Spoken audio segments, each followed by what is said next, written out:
የቪዲዮ ማብራሪያ ኦራኩዊክ በመባል የሚታወቀውን የኤችአይቪ መመርመሪያ ኪት በመጠቀም እንዴት ራስዎን በራስዎ መመርመር እንደሚችሉ ያብራራልዎታል።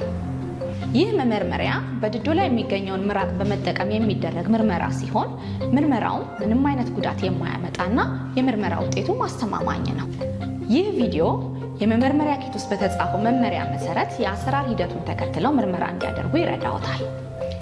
ኤችአይቪ በደም ውስጥ መኖሩን የሚያውቁ ከሆነ ወይንም ደግሞ የጸረ ኤችአይቪ መድኃኒት የሚወስዱ ከሆነ ምርመራውን በጭራሽ እንዳያደርጉ ይጠየቃሉ።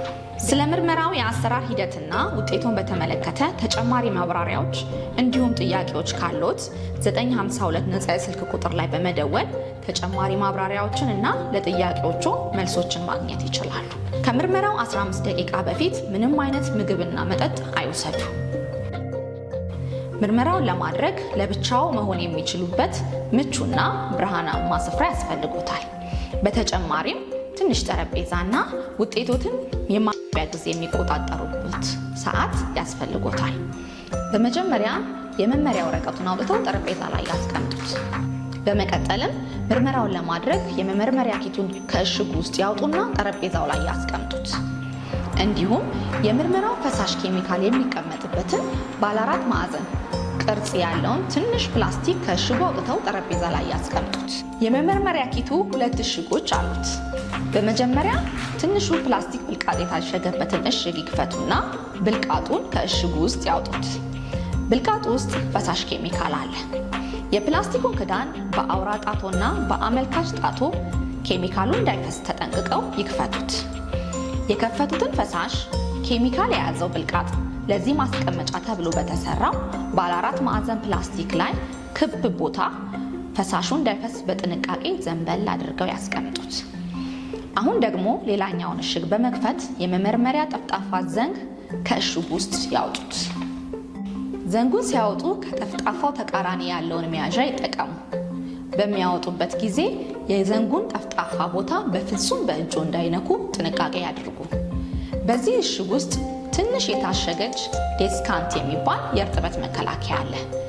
ይህ መከላከያ አሁን ምንም ጥቅም ስለሌለው ቆሻሻ መጣያ ቅርጫት ውስጥ ይጣሉት። ቪዲዮ ላይ እንደተመለከቱት የዘንጉን ጠፍጣፋ ጫፍ ከላይኛው ከንፈሮና ድዶ መካከል በማስገባት ጠፍጣፋውን ዘንግ ድዶ ላይ በማሳረፍ ከግራ ወደ ቀኝ የታችኛውን ድዶን ጨምሮ 1 ጊዜ ብቻ ይጥረጉት። ወዲያውኑ የመመርመሪያ ዘንጉን ከፍተው ወደ አስቀመጡት ፈሳሽ ወደ ያዘው ብልቃጥ በሚገባ ወደ ውስጥ ይጨምሩትና ለምርመራው ሰዓት ያያዙ። ለሚቀጥሉት 20 ደቂቃዎች የመመርመሪያ ዘንጉን በብልቃጡ ውስጥ ይተዉት። አሁን ጊዜው ውጤቱን የሚያዩበት ሰዓት ነው። ውጤቱን ለማንበብ በክፍል ውስጥ በቂ ብርሃን መኖሩን ያረጋግጡ። ውጤቱን ሲያነቡ 2 ቀይ መስመሮች ካዩ ይህ ማለት የምርመራ ውጤት ኤችአይቪ ፖዘቲቭ ማለት ነው። ምንም እንኳን ከሁለቱ ቀይ መስመሮች አንደኛው መስመር ደብዛዛ ቢሆንም የምርመራ ውጤት ኤችአይቪ ፖዚቲቭ ሊሆን ይችላል። ይህ ማለት ደግሞ ኤችአይቪ በደም ውስጥ ሊኖር ስለሚችል የማረጋገጫ ሁለተኛ ተጨማሪ ምርመራ ወዲያውኑ ማድረግ ይጠበቅቦታል ማለት ነው። ስለሆነም ቀደም ሲል የምክር አገልግሎት ከሰጡ የጤና ባለሙያ ጋር በመመካከር ሁለተኛ የማረጋገጫ ምርመራዎትን ያድርጉ። በሁለተኛው የማረጋገጫ ምርመራ ኤችአይቪ በደም ውስጥ መኖሩ ከተረጋገጠ ምርመራ ካደረገሉት የጤና ባለሙያ ጋር በመሆን እንዴት ከኤችአይቪ ጋር አዎንታዊ አኗኗር መኖር እንደሚችሉ፣ የጸረ ኤችአይቪ መድኃኒት የመውሰድ አስፈላጊነቱን እና ጠቀሜታውን እንዲሁም ሌሎች ጉዳዮችን በተመለከተ ድህረ ምርመራ የምክር አገልግሎት ይውሰዱ። ውጤቱን ሲያነቡ 1 ቀይ መስመር ብቻ ካዩ ውጤቶ ኤችአይቪ ኔጌቲቭ ነው ማለት ነው። ይህ ማለት ደግሞ ኤችአይቪ በደም ውስጥ አለመኖሩን ያሳያል። ይህ የሚሆነው ግን ከ3 ወር ወዲህ ራስዎን ለኤችአይቪ አጋልጠው የማያውቁ ከሆነ ብቻ ነው። ተጋልጠው የሚያውቁ ከሆነ ግን ኤችአይቪ በደም ውስጥ አለመኖሩን ለማረጋገጥ 3 ወር ጠብቀው ተጨማሪ ምርመራ ማድረግ ይጠበቅቦታል ማለት ነው። ለኤችአይቪ ተጋላጭ ከሆኑ በየ6 ወሩ ምርመራ ያድርጉ። ውጤቱ ነፃ ከሆነ ራስዎን ከኤችአይቪ ለመጠበቅ ቀጣይነት ያለው ጥንቃቄና ጥረት ማድረግ ይጠበቅቦታል።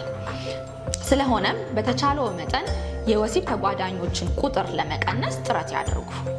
ኮንዶም ሁልጊዜ በአግባቡ ሳያቆራረጡ ይጠቀሙ። ውጤቱን ሲያነቡ ምንም አይነት መስመሮች ካላዩ ይህ የመመርመሪያ ኪት ችግር ያለበት ሊሆን ስለሚችል ቀደም ሲል ቅድመ ምርመራ የምክር አገልግሎት ለሰጡ ባለሙያ በመንገር ሌላ የኤችአይቪ ኪት ምርመራ እንዲያደርጉሎት ያድርጉ። አሁን ምርመራውን ጨርሰዋል።